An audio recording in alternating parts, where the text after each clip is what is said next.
Genesis 50:19 through 21 says, "But Joseph said to them, 'Do not be afraid, for am I in God's place? As for you, you meant evil against me, but God meant it for good in order to bring about this present result, to preserve many people alive. So therefore, do not be afraid. I will provide for you and your little ones.' So he comforted them and spoke kindly to them."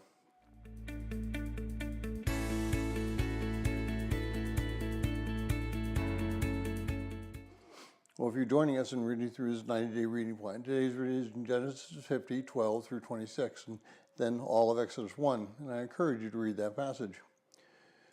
Well, sometimes we don't understand what God is really doing when he allows us to go through trials and tribulations. We tend to either complain or we feel that God is reneging or somehow changing his promise. Yet, God is faithful, and if he promised something, he will fulfill that very promise. Just look at Joseph's life. He was hated by his brothers and sold into slavery. He was falsely accused by Potiphar's wife and thrown into prison. He made a deal with two of the prisoners who had dreams, and they failed to live up to their bargain. And yet, all of these things were in God's will. If God loves us, and he does, and if his plan is for our lives, and it is, then we should be content to follow those things that occur in our life.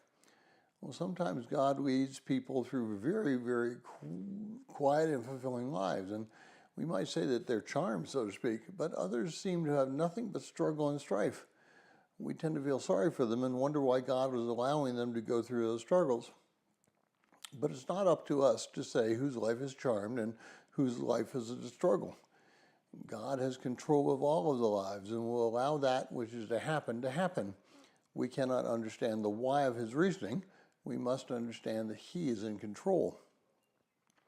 Now, that's not to say that we just throw our hands up and live in a deterministic world, but we need to realize that we are finite and God is infinite. We cannot see the whole and make decisions on just the part that can create real problems for us. So we need to remember that God is in control.